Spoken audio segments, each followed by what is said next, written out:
We've been talking about the fasting lifestyle journey. I want to thank everyone that was on the polls that I had put out in the community feed. So, thank you for answering and telling me what you like to see. And so, I'm going to share what I'm doing today and what I had been working on to see if there's going to be a difference. And yes, I have been seeing a difference. But the most thing that's important here is about those of us that are in our 50s, maybe, or even younger, that are going through menopause, perimenopause, or in postmenopause.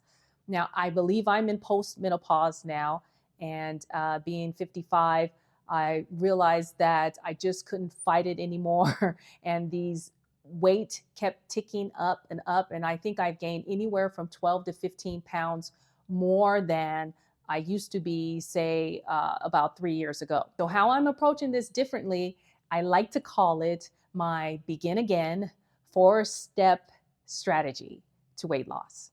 Let's begin. I found out that menopause came with some serious changes that I wasn't quite expecting. It changed my body and also it slowed down my metabolism, as we are all aware of. It can be so discouraging to have to work harder and also do the things that I've done in the past that I just realized they don't work anymore. So I decided to get more intentional and really be focused on how I approach this. And as I mentioned, the begin again strategy in 4 steps. Step 1, gentle fasting on most days of the week. This is where I had adopted the 24-hour fast at least 1 day a week, and that usually is Monday for me. And I find that it really kickstarts the rest of my week. And so it's really cleansing and detoxing at the same time. And I'm still eating in that same day. So that ends up being OMAD at the end of the day. So I start on Sunday evening for dinner and I'm finished for the rest of the evening and I begin my fast. Usually it's about 7 o'clock. It's kind of the cutoff time I aim for. Don't hold me to that every week, but that's what I aim for. And I eat the next day about 6 to 7 o'clock again. So approximately 24-hour fast. I do see the difference because it does kickstart my weight loss. And I realize that I'm actually losing an extra pound a week versus what I was doing when I was not doing that 24-hour fast. Every day I'm doing anywhere from 16 to 20 hours fast, which it gives me that window to usually eat an OMAD meal, a large meal, and then maybe a smaller meal that is considered probably a snack. Now, there are some days, 1 or 2 days, that I actually can eat 2 meals, but I will tell you, I cannot really eat 3 meals a day because I find that I'm really just overeating and I'm overstretching the direction that I'm going in, and I just don't feel hungry. Being intentional is really about listening to my body and being mindful of what it needs. And when it's time to eat, I will eat. Next up is whole foods and less of processed foods. Eating more lean protein. I lead with that, high protein meals, more vegetables and fruit. And I'm even mixing my fruit and vegetables, if you can believe that, in my salads, like strawberries or watermelon. I'm putting in my salads and then adding the protein to top it off, like chicken or beef even, and a nice little sirloin steak that I have cut into smaller pieces, maybe 4 ounces worth, and mix that into a salad is fantastic. So that's something you might want to think about when you're adding into your regular meals every day. Eating this way with my protein meals has really helped me with my energy levels, and it really has curbed the cravings. The other thing that is added into this is to drink plenty of water. That's still in my step 2, because I figure, it's anything that you are taking in your body.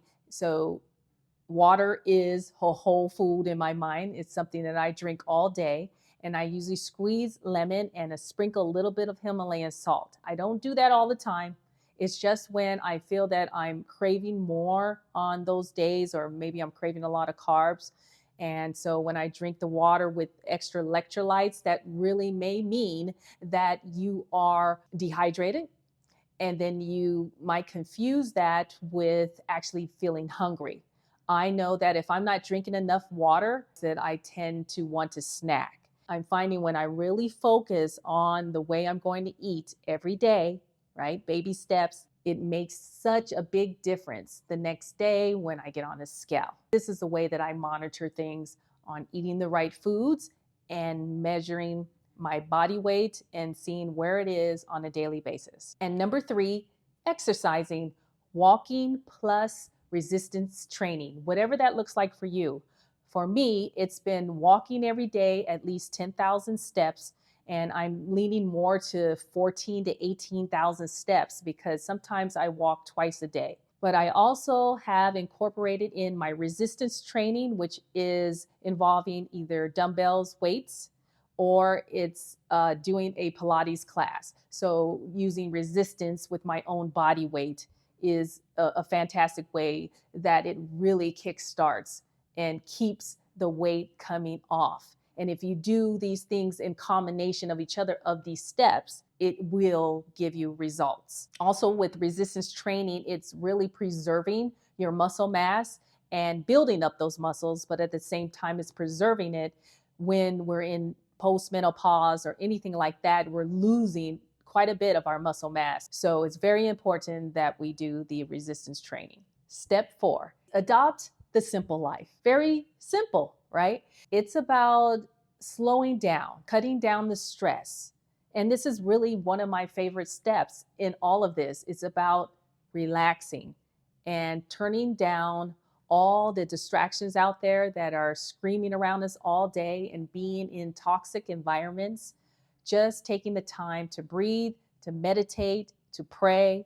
And that is where I incorporate into my walks, but also I pray in the evenings and I pray at night. If I am awakened, which I am quite a bit with my mom, and I have a hard time getting back to sleep, I usually end up praying because that's a good time to speak with God. Those are the best times that God really wants to hear from you. I have drastically changed some things by stepping back from doing so many things that I would have said yes to before, but actually saying no to it now. Whatever you need to do to cut down that stress, then that will keep you from warding off those consequences of a disease that may be festering if we don't get to the root of the issue and hitting it head on of what those issues might be that are bothering you and causing you any disease in your life. Less clutter, fewer distractions, right?